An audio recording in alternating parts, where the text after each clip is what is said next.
MS Excel 2010 introduction. Microsoft Excel 2010 का introduction. जब Microsoft Excel को ओपन करते हैं तो ये एक शीट ओपन होके आती है जिसमें सबसे ऊपर टाइटल बार, फिर हमारा क्या होता है टैब्स, रिबन, नेक्स्ट हमारा नेम बॉक्स, फॉर्मूला बार। एक वर्कशीट ओपन होके आती है जिसमें रो और कॉलम्स होते हैं। ABCD हमारी कॉलम्स है, 1 2 3 हमारी रो है। नीचे सबसे लास्ट में स्टेटस बार आता है। Introduction. A spreadsheet is electronic software which lets you store, analysis and work with sets of data. Spreadsheet का एक इलेक्ट्रॉनिक सॉफ्टवेयर है जिसमें हम किसी भी डाटा को स्टोर कर सकते हैं और एनालिसिस कर सकते हैं। Microsoft Excel is an electronic spreadsheet popularly used by people to work in office or at home. Microsoft Excel एक इलेक्ट्रॉनिक स्प्रेडशीट टॉप सॉफ्टवेयर है जिसका यूज हम ऑफिस में, घर में, प्रत्येक फील्ड में करते हैं। Use of spreadsheet. Spreadsheet is a big sheet containing data of or information represented in a tabular form, contains row and column. Spreadsheet एक बिग शीट है जिसमें हम डाटा और इंफॉर्मेशन को स्टोर कर सकते हैं। रिप्रेजेंट फॉर्म में किसी भी डाटा को रिप्रेजेंट कर सकते हैं टेबुलर फॉर्म में रो और कॉलम्स की मदद से। Spreadsheet is also called worksheet. Spreadsheet को वर्कशीट भी कहते हैं। Spreadsheet use can be many fields, engineering, business and science. Spreadsheet का यूज मैनी फील्ड्स में किया जाता है, बिजनेस में, इंजीनियरिंग में, साइंस में। Spreadsheet process number as data give required output. Spreadsheet में जो हम नंबर देते हैं डाटा की फॉर्म में, उसी के अकॉर्डिंग आउटपुट हमें मिलता है। एक computer spreadsheet is also called electronic spreadsheet, क्योंकि कंप्यूटर की स्प्रेडशीट है इसलिए इसको हम इलेक्ट्रॉनिक स्प्रेडशीट भी कहते हैं। Spreadsheet can be created by using a software MS Excel, Lotus 1 2 3। Spreadsheet हमें कंप्यूटर में माइक्रोसॉफ्ट एक्सेल और लोटस 1 2 3 और अन्य सॉफ्टवेयर में मिलती है। This spreadsheet perform many tasks including calculation using different formula. Spreadsheet का यूज many tasks के लिए किया जाता है, जैसे कैलकुलेशन वर्क हो, कोई भी फार्मूला वर्क हो, चार्ट वर्क हो, टेबल्स वर्क हो, किस टाइप के वर्क्स के लिए हम स्प्रेडशीट का यूज करते हैं। How to start MS Excel 2010। MS Excel 2010 को कैसे ओपन करते हैं? Click on the start button, click on all program, click on Microsoft Office, click on Microsoft Excel 2010। सबसे पहले हम स्टार्ट बटन पर क्लिक करते हैं, नेक्स्ट ऑल प्रोग्राम, फिर Microsoft Office, then Microsoft Excel 2010। जब एक्सेल ओपन करते हैं ये विंडो ओपन होकर आती है जिसमें सबसे ऊपर हमारा टाइटल बार होता है। सेकंड लाइन में हमारा एक रिबन है जिसमें होम, इंसर्ट, टैब्स होते हैं। एक टैब्स के अंदर ग्रुप्स होते हैं, जैसे होम के अंदर फ्रंट है हमारा, अलाइनमेंट्स है, नंबर्स हैं, और एक ग्रुप्स के अंदर कमांड्स होती है। एक नीचे हमें ग्रिड टाइप की शीट दिखाई दे रही है। इस शीट्स में रोज होती है 1 2 3 की फॉर्म में और कॉलम्स होते हैं ABCD की फॉर्म में। लास्ट में हमें स्टेटस बार दिखाई देता है जिसमें टैब शीट टैब्स होते हैं, और इसमें राइट साइड में हमारा जूम्स होता है और हॉरिजॉन्टल और वर्टिकल स्क्रॉलर बार होते हैं। Screen element of MS Excel. Title bar, quick access tool bar, ribbon, formula bar, status bar, view button, scroller bar, worksheet, ये हमारे MS एक्सेल स्क्रीन के स्क्रीन एलिमेंट्स है। Title bar, it is present in the uppermost part of the screen. Title bar Excel की screen के सबसे top वाला part title bar कहलाता है। It show the name of the current document and programme. जो भी current file open होती है या डॉक्यूमेंट, उसका नाम नेम टाइटल बार में शो करता है। It is also contain minimise, maximise and close button. Title bar में ही मिनिमाइज, मैक्सिमाइज और क्लोज के बटन्स भी होते हैं। मिनिमाइज से हम एक्सेल को मिनिमाइज कर सकते हैं, मैक्सिमाइज से मैक्सिमाइज स्क्रीन और क्लोज से हम एक्सेल को बंद कर सकते हैं। Quick access toolbar. It is present on the title bar and help us to do common tap and single click. Quick access tool bar title bar में प्रेजेंट होता है। इसमें कमांड्स होती हैं जिसमें हम सिंगल क्लिक से उस कमांड से वर्क कर सकते हैं। By default it has 3 commands, save, undo and redo. By default quick access tool में 3 कमांड्स होती है, save, undo and redo. Undo button reverse your last action in the worksheet. Undo button का use हम किसी भी worksheet में last action के लिए करते हैं। Redo button redoes the things you just undo. जो कमांड हम हमने अनडू चलाई उसको वापस लाने के लिए हम रीडू बटन का यूज करते हैं। अनडू की शॉर्टकट की कंट्रोल प्लस जेड है और रीडू की शॉर्टकट की कंट्रोल प्लस वाई है। Ribbon. Ribbon is just below the title bar. It is a collection of tab, homes, insert, page, layout, formula, data, review and view.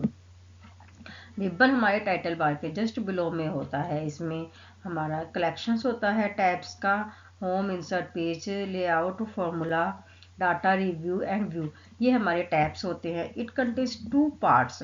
एक ribbon 2 parts में divide रहता है, tabs and ribbon groups में। Tabs तो हमारे ये हो गए home, insert, page, layout, formula, data, और जो इसमें ग्रुप्स है होम टैब्स के अंदर ये फ़ॉन्ट, अलाइनमेंट, नंबर्स, ये हमारे ग्रुप्स कहलाते हैं। इस tab consist of command in various group. एक ग्रुप में डिफरेंट तरह की कमांड्स होती हैं, जैसे फ़ॉन्ट के अंदर कमांड्स है बोल्ड, इटैलिक्स, अंडरलाइन, अलाइनमेंट में left, right, centres. Formula bar it contains 2 part, name box and formula box.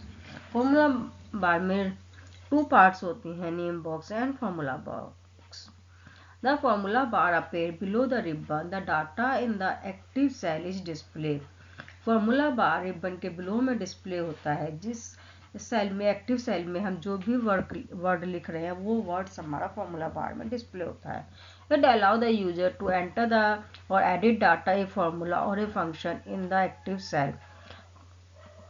User ने किसी भी सेल में कोई भी वर्क किया है उसमें वो करेक्शंस फॉर्मूला बार की मदद से कर सकता है। Name box the name box present on the left of the formula bar. Name box formula bar के लेफ्ट में प्रेजेंट होता है। It display the address of the active cell. Name box में एक्टिव सेल, जिस cell पे हमारा pointer रखा है उसका एड्रेस शो करता है। Name box it contain the name of the selected. We select इस cell using the mouse on arrow key. जिस सेल में हमारा कर्सर रखा होता है माउस एरो का, वह सेल हमारी एक्टिव सेल कहलाती है। उस सेल का नेम हमें नेम बॉक्स में शो होता है। This key also make a cell active. जिस सेल में हमारा कर्सर रखा होता है वो सेल हमारी एक्टिव हो जाती है। Workbook window appear below the formula bar and display a portion of the active worksheet. Formula bar के नीचे जो हमारी वर्कशीट डिस्प्ले होती है, एक्टिव वर्कशीट, वही एरिया हमारा वर्कबुक विंडो का कहलाता है। Scroller bar the Excel worksheet has 2 scroller bar, horizontal and vertical. Excel की स्क्रीन में 2 स्कोरर बार होते हैं, हॉरिजॉन्टल और vertical. This one let's us view the different area on the Excel worksheet. Excel worksheet के different area को देखने के लिए हम स्कोरर बार का यूज करते हैं। Status bar. The status bar is position at the bottom at the window. Status bar Excel की विंडो के बॉटम में प्रेजेंट होता है and provides information on the operating being performed on the selected cell. जो cell हमारी current cell select है उस cell की पोजीशन शो करता है स्टेटस बार में। View button on the right hand side of the status bar are the view button which show different way a worksheet can be viewed. Status bar के हमारे right side में view buttons present होते हैं जिसमें different तरह के view show होते हैं। फर्स्ट हमारा normal view, this is the default view where you can see the row and column. Normal view by default view जो हमारा ओपन होता है वो नॉर्मल व्यू कहलाता है, जिसमें रो एंड कॉलम्स होती हैं। Page layout view, this is show the worksheet will appear as will it will be print. Print पे कैसी हमारी वर्कशीट ओपन हो जाएगी वो व्यू हमारा पेज लेआउट व्यू में शो होता है। Page break view, it show how many pairs will be required to print the worksheet data। एक वर्कशीट डाटा कितनी पेयर्स में शो हो रहा है ये हमारा पेज ब्रेक व्यू में शो होता है।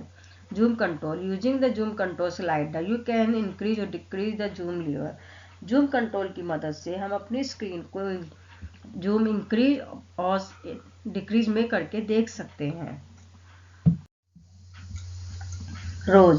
Rows run horizontally and each row is identified by a row number. They are labeled 1, 2, 3। रो हमारी हॉरिजॉन्टल्स होती हैं जो इसकी लेबलिंग 1 to 3 के फॉर्म में होती है। MS Excel 2010 row number range from 1 to 10,48,576। Microsoft Excel में 1 से लेकर 10,48,576 तक रोज होती हैं। Columns. Columns are vertical lines in the worksheet. They are denoted by letters in the following patterns. Columns हमारे वर्टिकल्स लाइंस होती हैं एक्सेल्स में, जिसमें जो नंबरिंग्स होती है वो अल्फ़ाबेट ABCD की फॉर्म में होती है, जिसमें पैटर्न ABCD से लेकर Z तक, फिर AA से लेकर AAABAZ तक, इस तरीके से हमारा जो पैटर्न होता है वो XFD तक होता है। लास्ट 16384 16,384 कॉलम्स होते हैं माइक्रोसॉफ्ट एक्सेल 2010 में। MS Excel 2010 column range from A to XFD in total 16,384 columns। MS Excel में 2010 में हमारे A से लेकर XFD तक कॉलम्स होते हैं। टोटल कॉलम्स हमारे 16,384 होते हैं। Worksheet. The Excel work area is made up of a grid of row and column and is now as worksheet. Excel की वर्कशीट हमारी रो और कॉलम से मिलकर बनी है, जो हमारी वर्कशीट कहलाती है। Workbook. An Excel file is also known as workbook. Excel की फाइल हमारी वर्कबुक कहलाती है। Each workbook has 3 worksheet by default.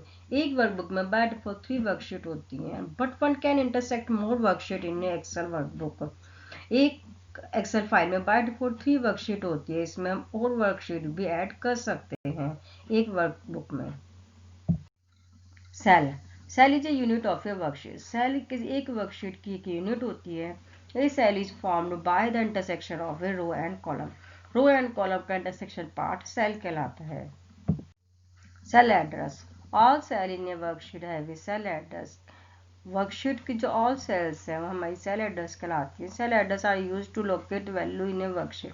एक वर्कशीट की वैल्यू शो करता है cell address. They are made up of columns name and row number. एक cell address column name और रो नंबर से मिलकर बना होता है। Active cell. The cell with a dark boundary around it is called active cell. जिस cell के चारों तरफ हमें डार्क बाउंड्री दिखाई देती है वही सेल हमारी एक्टिव सेल कहलाती है।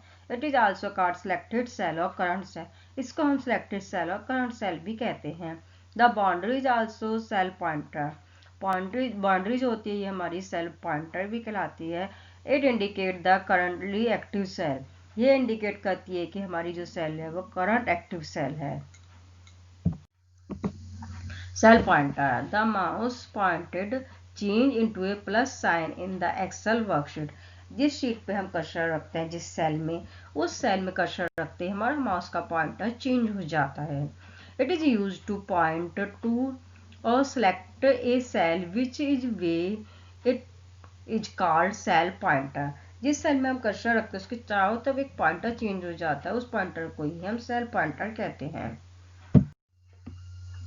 Enter data in cell. किसी भी सेल में कैसे डाटा को एंटर करते हैं. We can type data after selecting a cell and press enter key to enter data in a cell.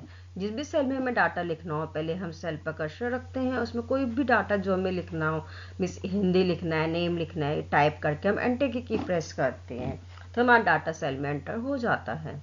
As well type data in an active cell. जिस cell में हम डाटा टाइप करें वही cell हमारी active cell होती है. We can see that the same data appear in the formula box. जो data हमने सेल में लिखा है वही डाटा हमारा फॉर्मूला बॉक्स में शो होता है. Two button can be seen at the same time. The cancel button that we use to cancel data before pressing the enter key and the enter button that we use to complete the data entry. जो हमारा formula box होता है, 2 button हमें show होते हैं एक time में, एक कैंसिल बटन और एक एंटर बटन. अगर हमें डाटा कैंसिल करना है एंटर की प्रेस करने से पहले, अगर हम कैंसिल बटन पर क्लिक करेंगे तो हमारा डाटा कैंसिल हो जाएगा. अगर हम एंटर बटन पर क्लिक कर देंगे तो हमारा डाटा उसमें फिल हो जाएगा. You can also use the escape key to cancel data entry. Data को कैंसिल करने के लिए हम एस्केप की का भी यूज कर सकते हैं. Use AutoSum. To summarize value quickly, you can also use AutoSum. जब हम किसी भी वैल्यू का क्विक सम करना चाहते हैं तब हम ऑटो सम फंक्शन का यूज करते हैं। Select the cell where you would look like formula solution to appear. पहले उस सेल को सिलेक्ट करते हैं जहाँ पर हम कोई फार्मूला लगाना चाहते हैं। Go to the home tab in the editing group. Editing group में होम टैब में एडिटिंग ग्रुप में हम क्लिक करते हैं। क्लिक ऑटो सम फंक्शन पे क्लिक करते हैं। ऑटो सम फंक्शन पे क्लिक करते हैं जहाँ हमने कर्सर रखा है उसमें जो भी वैल्यू है ऊपर के जो भी मार्क्स है उस मार्क्स का टोटल ऑटोमेटिकली हो जाता है बिना कोई फार्मूला लगाए। Creating a new workbook. एक न्यू वर्कबुक कैसे बनाते हैं? To create a new Excel workbook click the file tab and select new. इसके लिए हम फाइल टैब पर क्लिक करते हैं, न्यू बटन पर क्लिक करते हैं। In the back stage view select blank. Back stage view में से ब्लैंक सेलेक्ट करते हैं। Workbook open. वर्कबुक हमारी ओपन होके आ जाती है। शॉर्टकट की Ctrl+N। Ctrl+N की शॉर्टकट की से भी हम एक न्यू वर्कबुक ओपन कर सकते हैं। Opening and exiting workbook. एक पहले से बनी वर्कबुक को हम कैसे ओपन करते हैं? शॉर्टकट की Ctrl+O। Ctrl+O की शॉर्टकट की मदद से हम फाइल को ओपन कर सकते हैं। To open an Excel file. एक एक्सेल फाइल को ओपन कैसे करें? Click the file tab and select open. File tab पर क्लिक करते हैं, ओपन कमांड पे क्लिक करेंगे। Locate the file in the open window and click open. Open की विंडो ओपन होती है, उसमें से हम फाइल को सिलेक्ट करेंगे और ओपन बटन पर क्लिक करेंगे, इससे हमारी फाइल ओपन हो जाएगी। सेव ए वर्कबुक। किसी भी वर्कबुक को हम एक्सेल में कैसे सेव करते हैं? शॉर्टकट की Ctrl+S। Ctrl+X शॉर्टकट की मदद से हम एक्सेल में वर्कबुक को सेव कर सकते हैं। तो सेव ए फाइल एक्सेल फाइल को सेव करने के लिए हम click the file tab and select save. File tab में सेव बटन पर क्लिक करते हैं। एक डायलॉग बॉक्स ओपन होकर आता है सेव का। टाइप नेम, जिस नाम से हम अपनी फाइल का नाम देना चाहते हैं वो नेम देके सेव करते हैं। क्लिक सेव बटन पे क्लिक कर देते हैं, इससे हमारी एक्सेल की फाइल सेव हो जाती है। Exit MS Excel. शॉर्टकट की Alt+F4 शॉर्टकट की मदद से हम एक्सेल में किसी भी फाइल को एग्जिट कर सकते हैं, एक्सेल के अपने सॉफ्टवेयर को। To exit MS Excel file को हम एग्जिट कर सकते हैं। Click the file tab, click exit button. इसके लिए हम फाइल टैब पर क्लिक करते हैं और एग्जिट बटन पर क्लिक करते हैं, इससे हमारा एक्सेल का सॉफ्टवेयर क्लोज हो जाता है।